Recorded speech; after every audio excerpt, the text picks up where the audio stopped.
Okay, so we all know oregano, right? That stuff we sprinkle on pizza without a second thought. But what if I told you there's a powerful secret hiding inside those tiny green leaves? Today, we're gonna uncover it. I mean, just think about that for a second. It's a pretty wild question.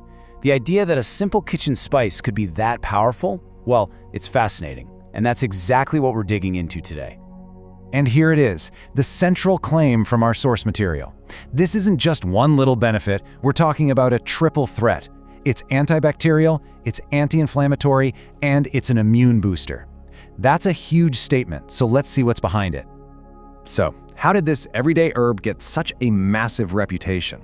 Let's take a look at oregano's journey, from being just a simple food topping to a seriously respected natural medicine. You know, for most of us, oregano's life begins and ends on the spice rack. But that's only half the story. For literally thousands of years in Europe, this wasn't just for flavor, it was the go-to medicine. And it seems like modern science is finally starting to catch on to that ancient wisdom. All right, so what actually gives oregano its germ-fighting superpowers? Let's get into the science of it, because this is where things get really interesting. See, this isn't magic, it's pure chemistry. The source points to two main compounds, carvacrol and thymol.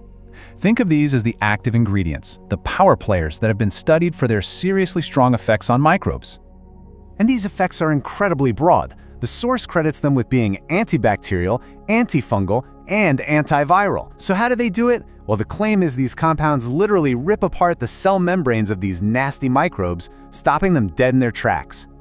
And we're not just talking about some vague general germs here. Nope, the source gets specific, pointing to things like E. coli and staph bacteria, fungi like candida, and even claims it can have an effect on viruses that cause the flu.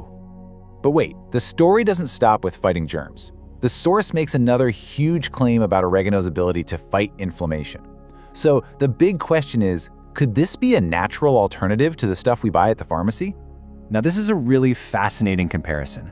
The source claims that oregano works on the exact same biological pathway as drugs like ibuprofen.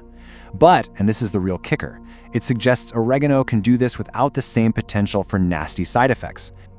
To get a little more technical for a moment, the source specifies that carvacrol, that key compound we just talked about, has been shown to reduce these things called inflammatory markers, specifically IL-6 and TNF-alpha. That's what makes it potentially so useful for things like joint pain or even digestive issues. And that leads us perfectly to the next piece of this puzzle, your gut. According to our source, this whole inner ecosystem is directly, and I mean directly, tied to our overall immune system. 70%. Just let that number sink in for a moment. According to the source, a whopping 70% of your body's immune cells are hanging out in and around your digestive system. It's an incredible reminder of why gut health is just so critical for staying healthy. So, here's the crucial part. It's all about how oregano works with this delicate system. The claim is that it's a selective antimicrobial. What does that mean? It means it targets the bad guys, the harmful microbes, while leaving the good, beneficial bacteria alone. This helps keep everything in a healthy balance, which in turn supports your whole immune system. So, with all these amazing claims, you might be thinking, great, I'm just going to start using this all the time. But the source raises a really important question here. When you're dealing with something this potent, is more always better? And the answer is a big, clear no. The source gives a strong warning here. As good as oregano can be, its powerful effects can actually start to harm your good gut bacteria if you use it nonstop. The advice is to cycle it. Take it for about a month and then give your body a break. Okay, so we've covered the why, but what about the how? This last section gets really practical, laying out the different ways you can actually use oregano for its health benefits, all based on the source's recommendations. So the source basically breaks it down into three main methods for putting oregano's power to work. You can have it as a tea, use it as a concentrated oil, or even inhale it as steam. Let's break this down a bit. For just daily general use, the source really pushes for drinking it as a tea. It's the gentlest way.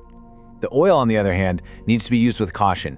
It is super potent and can apparently be pretty harsh on your liver. And finally, inhaling steam with oregano is recommended as a classic remedy if you're dealing with respiratory stuff. And really, that brings us to the main takeaway here. What starts out as just a simple pizza topping turns out to be a potential powerhouse. The source argues that oregano's long history as a medicine is now being backed up by hundreds of scientific studies. It really makes you wonder, doesn't it? If there's this much potential packed into a common herb like oregano, what other amazing secrets are hiding in plain sight, just waiting for us in our homes? Something to think about.